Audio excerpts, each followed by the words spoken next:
acting like you're treating me as if I'm stronger than I am, and I want you to protect me more and be nicer to me.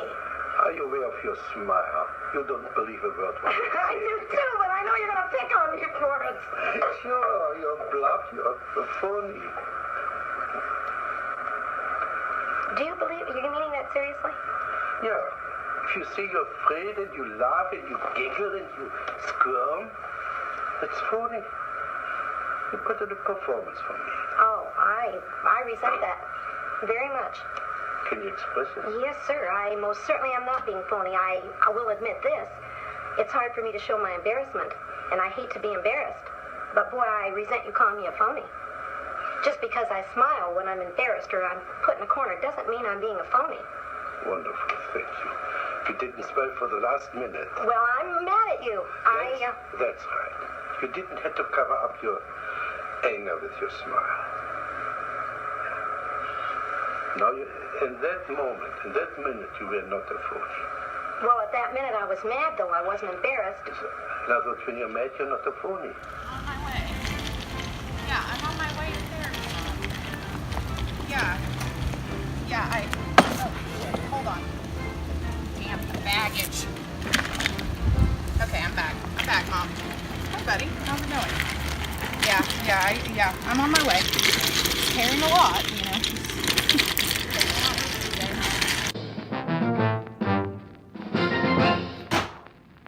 How did that make you feel? The previous scene of Jules throwing Jane Addams' autobiography 20 years at Hull House against the wall.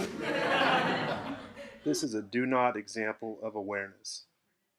While Fritz Perls may have found this entrance technique to be useful in raising awareness in his clients, an important part of Gestalt. It is Gestalt! My apologies. An important part of Gestalt therapy. Today we have much more useful ways of achieving the same goal with our clients. Gestalt practitioners focus on the what and now of their clients' experiences. This can be attained by focusing on the client's posture, body language, and gestures, and asking the client to answer questions that keep them present. Now, how did that make you feel?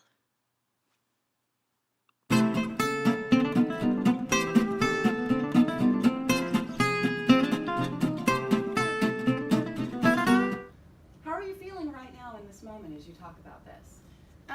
I actually feel shame. It's pretty terrible, actually. You shifted in your seat just now that I saw. You want to explain why? No.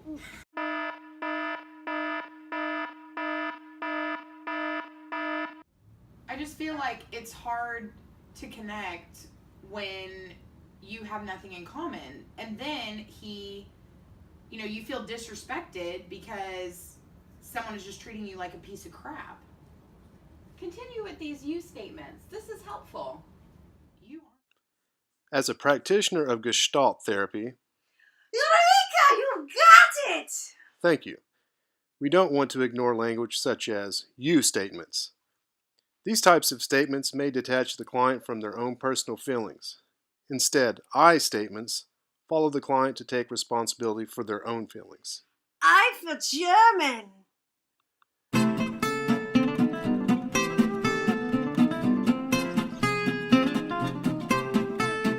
It's just hard when you don't feel connected to somebody else. You just automatically feel disrespected, and it's just really hard. Try rephrasing that for the group. Tell us how you're feeling. Use more I statements. I feel disconnected.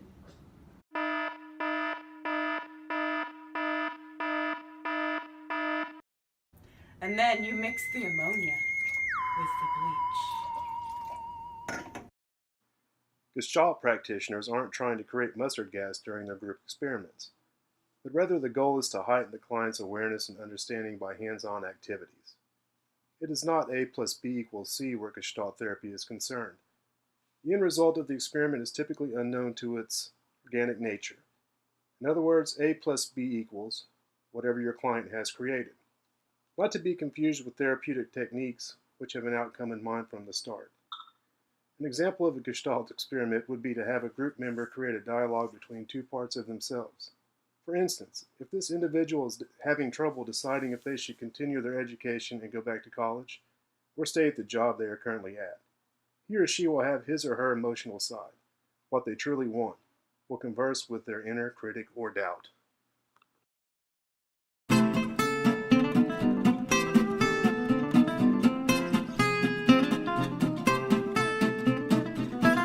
So in the chair across from you is your self-doubt, the voice in your head that's telling you you're not going to be good enough. Go ahead and tell it how you feel. Well, I am good enough, and I am ready to go back to school. And even if there is doubt, that doesn't mean that I can't do it. Great work. Now go ahead and switch.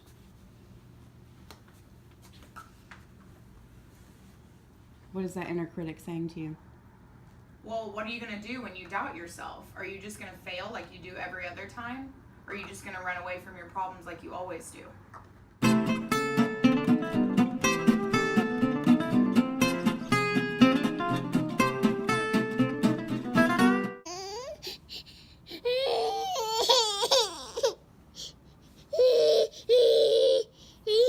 All I said is you kind of suck a little. The origins of Gestalt therapy are rooted in confrontation. In the past, this confrontation was done abrasively, and it had the potential to be quite harsh.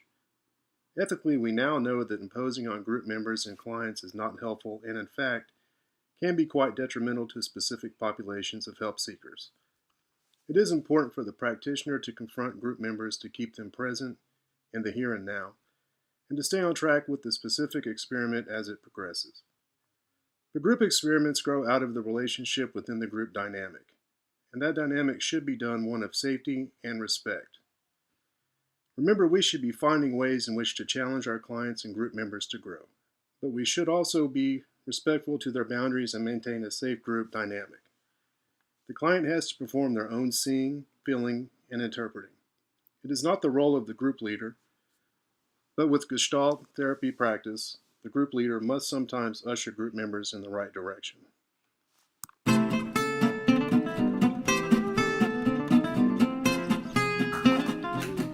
I just feel like a child throwing a tantrum. What would that look like? Let me see you engage in some movements that are tantrum-like. What would that look like?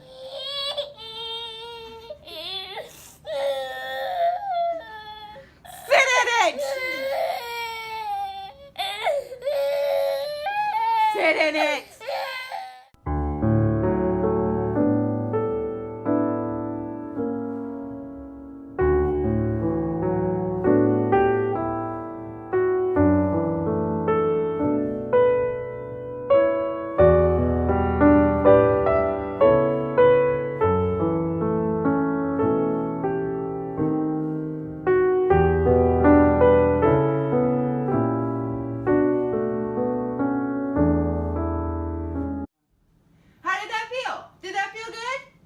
It did feel good. It's actually interesting to try new things, and it was pretty cathartic.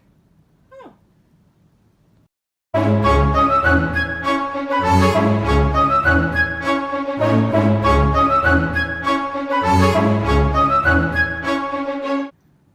How did that feel? Did that feel good?